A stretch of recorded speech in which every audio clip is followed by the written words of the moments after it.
السلام علیکم ورحمۃ اللہ وبرکاتہ۔ اعوذ باللہ من الشیطان الرجیم، بسم اللہ الرحمن الرحیم۔ جی ناظرین، آج ہم جس حوالہ سے گفتگو کرنے جا رہے ہیں وہ ہے مفتی منیب الرحمان حافظہ اللہ تعالیٰ کے اوپر جو ایشو بنا ہوا ہے۔ ناظرین، ڈاکٹر طاہر القادری حافظہ اللہ تعالیٰ کا بھی یہی بیان تھا، یہی رہے گا، یہی ہے ان کا۔ یعنی انہوں نے بھی یہ بات کہی ہے کہ کیا آپ بریلوی کرتے پھر رہے ہیں؟ اگر فالو کرنا ہے اللہ کے قرآن کو کرو، نبی پاک صلی اللہ علیہ وسلم کے فرمان کو کرو، صحابہ کے طریقے پر چلو۔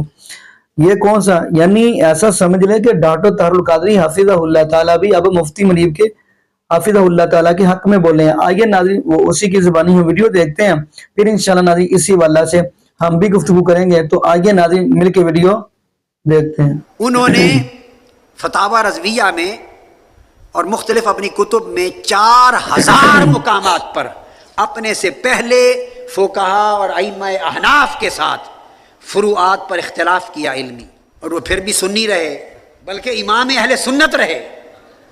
اپنے سے پہلے علماء سے، امام طحطاوی سے، امام شامی سے، صاحب در مختار سے، صاحب رد المختار سے، فتاوی صاحب قاضی خان سے، عالمگیری سے، امام طحطاوی سے، مختلف فقہا اور ائمہ فقہ سے 4000 مقامات پر اعلیٰ حضرت نے علمی اختلاف کیا ادب کے ساتھ۔ آج اعلیٰ حضرت سے اختلاف یہ اس دور کا المیہ ہے۔ 20 برس میں، 15 برس میں ہندوستان میں تو کم سے کم جہاں تک میری دانست کا اور میرے علم کا جہاں تک میں جانتا ہوں، کوئی ایسا شخص نہیں تھا کہ اعلیٰ حضرت سے اختلاف کی بات کرتا ہو۔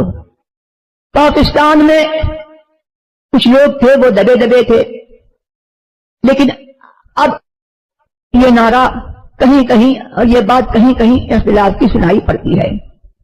مسلک اعلیٰ حضرت کی تشریح آپ سن چکے، اور مسلک اعلیٰ حضرت میں حق و باطل کا امتیاز بڑی چیز ہے، اور مسلک اعلیٰ حضرت نے اپنی زندگی بھر اپنی کتابوں سے، اپنے فتاوی سے اور اپنے کردار سے یہ بتایا کہ مومن جو غلام مصطفیٰ ہے اور کافر جو مصطفیٰ کا منکر ہے، ایمان اور کفر، مومن اور کافر، بد مذہب اور سنی، دیوبندی وہابی اور سنی، یہ ایک نہیں ہو سکتے۔ اعلیٰ حضرت رضی اللہ تبارک و تعالی عنہ نے اسی پر زور دیا اور اپنی شاعری میں اور اپنی تمام تعلیمات میں یہی بتایا کہ سنی اور غیر سنی کا اتحاد نہیں ہو سکتا ہے۔ آج اس اتحاد کی باتیں بہت زور شور سے کی جا رہی ہیں۔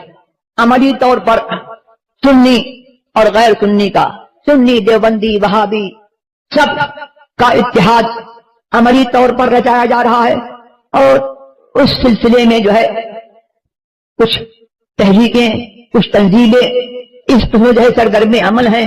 کہیں اتحاد ملت ہے، کہیں علماء کونسل ہے، اور کہیں یہ نعرہ ہے کہ لا سنیہ ولا شیعیہ، اسلامیہ۔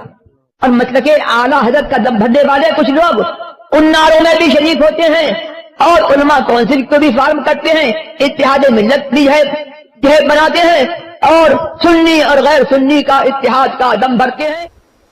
تو میں عرض یہ کر رہا ہوں کہ اعلیٰ حضرت انہوں نے فتاوی رضویہ میں اور مختلف اپنی کتب میں 4000 مقامات پر اپنے سے پہلے فقہا اور ائمہ احناف کے ساتھ فروعات پر اختلاف کیا علمی، 4000 مقامات پر اختلاف کیا، اور وہ پھر بھی سنی رہے بلکہ امام اہل سنت رہے۔ اپنے سے پہلے علماء سے، امام طحطاوی سے سمیت الامام شامی سے، صاحب در مختار سے، صاحب رد المختار سے، فتاوی صاحب قاضی خان سے، عالمگیری سے، امام طحطاوی سے، مختلف فقہا اور ائمہ فقہ سے 4000 مقامات پر اعلیٰ حضرت نے علمی اختلاف کیا ادب کے ساتھ، اور وہ امام اہل سنت رہے۔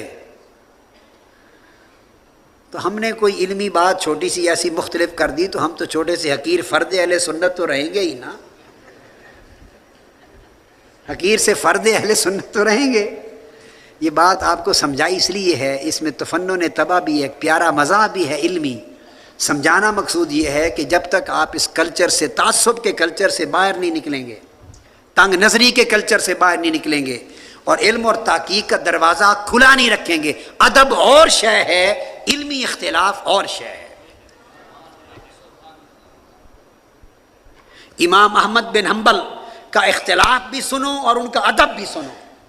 امام احمد بن حنبل کا اختلاف تو یہ کہ مذہب شافعی کے ہوتے ہوئے ایک مستقل مذہب الگ بنا دیا،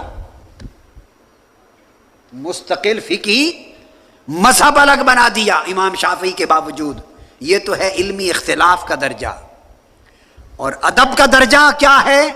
جب بغداد میں امام شافعی کے پاس امام احمد بن حنبل تھے، وہ گھوڑے پر سوار ہو کے سفر کرتے، احمد بن حنبل ان کے گھوڑے پر ان کے قدم پائیدان پکڑ کر تیز چل کے ان کے بیان کردہ فرمودات کو نقل کیا کرتے تھے، گھوڑے کے پائیدان کو پکڑ کے پیدل چلتے تھے۔ یہ ادب تھا، وہ علمی اختلاف تھا۔ تو علم تب فروغ پاتا ہے، علم تب فروغ بولیے پاتا ہے۔ طریقت میں اگر نئے راستے بیان کرنا اگر ادب کے خلاف ہوتا تو حضور سیدنا غوث العظم رضی اللہ تعالیٰ عنہ کے طریقت بیان ہو جانے کے بعد نہ کئی چشتیت وجود میں آتی، نہ سہروردیت وجود میں آتی، نہ نقشبندیت وجود میں آتی۔ یہ سب سیدنا غوث العظم رضی اللہ تعالیٰ عنہ سے اکتساب فیض کرنے والے ہیں، مگر انہوں نے الگ فروع اور اصول طریقت کے وضع فرمائے اور مذاہب طریقت کے بانی ہوئے۔ امام مسلم امام بخاری کے شاگرد اختلاف کیا، ان کے ہاتھ پاؤں چومنے کے لیے ان سے مانگتے تھے اجازت اور اختلاف کیا۔ امام ترمذی نے ان سے اختلاف کیا۔ الغرض ہر امام اپنے شیخ سے علمی مسائل اور تحقیق میں رائے مختلف رکھتا تھا، مگر ادب اپنی جگہ۔ ادب اور علمی تحقیق کے اختلاف کا کبھی ٹکراؤ نہیں ہوا۔ یہ بات بڑی بنیادی اہمیت کی ہے۔ ہمارے مسلک کو نقصان اس تنگ نظری نے پہنچایا ہے۔ ہم نے دروازے بند کر دیے ہیں تحقیق کے، اور اگر کوئی تحقیق کرے اور نئی تحقیق کے ساتھ کوئی بات سامنے رکھے تو ہم فوری لٹھ لے کے اس کے پیچھے پڑ جاتے ہیں۔ تم ان سے بڑے آ گئے ہو، ان سے مختلف بات کر دی، ان سے بڑے آ گئے، ان سے مختلف بات کر دی، کرتے چلے آئے ہیں، اکابر کرتے چلے آئے ہیں۔ اکابر اصاغر 1400 سال کی تاریخ اس سے مملوء ہے، مگر حق انہی کا ہے جو حقدار ہے۔ ایسا نہیں کہ ہر جاہل قلم اٹھا لے اور اس طرح غلط چیز کرے، دین کا مذاق۔ جی ناظرین، آپ نے یہ ویڈیو ملاحظہ فرمائی۔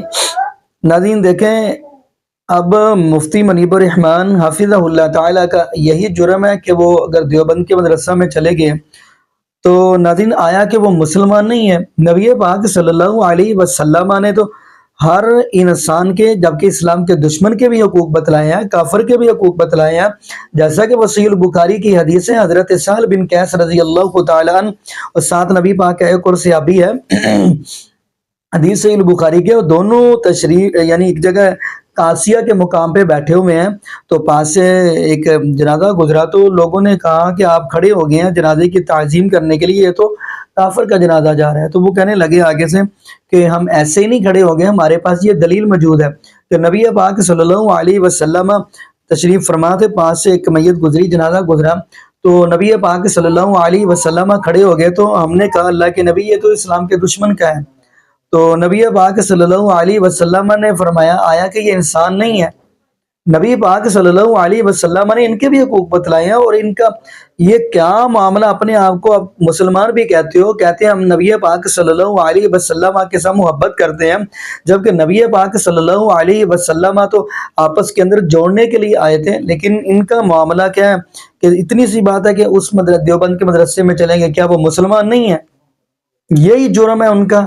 نبی پاک صلی اللہ علیہ وسلم نے تو ویسے ہی منع فرمایا، جو بندہ قطع رحمی کرتا ہے اس کی دعا بھی قبول نہیں ہوتی، بلکہ نبی پاک صلی اللہ علیہ وسلم نے تو ہمیں صلہ رحمی کرنے کا حکم دیا ہے۔ لیکن عجیب و غریب، ایک اپنی طرف عالم دین مولانا سارے کہتے ہیں، لیکن جب صلہ رحمی کی بات آتی ہے تو پھر کوئی بھی اس بات کو تسلیم کرنے کے لیے تیار نہیں ہے۔ جیسا کہ آپ کتاب الکبائر ہے امام ذہبی رحمۃ اللہ علیہ کی، ان کی کتاب کا ہم مطالعہ کریں گے، انہوں نے حضرت ابو ہریرہ رضی اللہ تعالیٰ عنہ کے بارے میں بڑا قیمتی جملہ کہا۔ فرماتے ہیں حضرت ابو ہریرہ رضی اللہ تعالیٰ عنہ طائف کی وادی کے اندر گئے، وہاں پہ درس قرآن رکھا گیا، تو درس قرآن کے اندر خطبہ پڑھنے کے بعد پہلا جملہ جو حضرت ابو ہریرہ رضی اللہ تعالیٰ نے کہا وہ یہ کہا تھا کہ اگر میری مجلس کے اندر قطع رحمی کرنے والا بیٹھا ہے، یعنی رشتہ داریوں کو توڑنے والا بیٹھا ہوا ہے، تو وہ میری مجلس سے اٹھ کر چلا جائے، اس کے ساتھ اللہ بھی محبت نہیں کرتا اور اللہ کے رسول صلی اللہ علیہ وآلہ وسلم بھی محبت نہیں کرتے۔ وہ ایک بندہ اٹھ کے چلا گیا، تھوڑی دیر گزری وہ آ گیا، اب وہ حضرت ابو ہریرہ رضی اللہ تعالی عنہ فرمانے لگے تو وہ کدھر گیا تھا، کہنے لگا کہ میرا ماموں میرے سے ناراض تھا، میں تو صلح کر کے آیا ہوں، میں منا کے آیا ہوں۔ تو خیر نہیں، اس بات سنانے کا مقصد یہ ہے کہ ہمیں نبی پاک صلی اللہ علیہ وسلم نے صلہ رحمی کا درس دیا ہے، تو نادی یہاں پہ ہم دعا کرتے ہیں اللہ پاک ہمیں صلہ رحمی کرنے کی توفیق دے، اور اللہ پاک ہمیں 5 وقت کا پکا اور سچا نمازی بنا دے، اور جتنے بھی بے اولاد جوڑے ہیں اللہ پاک سب کو نیک نورینہ صحت تندرستی والی ایمان والی لمبی زندگی والی اولاد عطا فرما دے۔ جزاکم اللہ خیرہ، احسن الجزاء، السلام علیکم ورحمۃ اللہ وبرکاتہ۔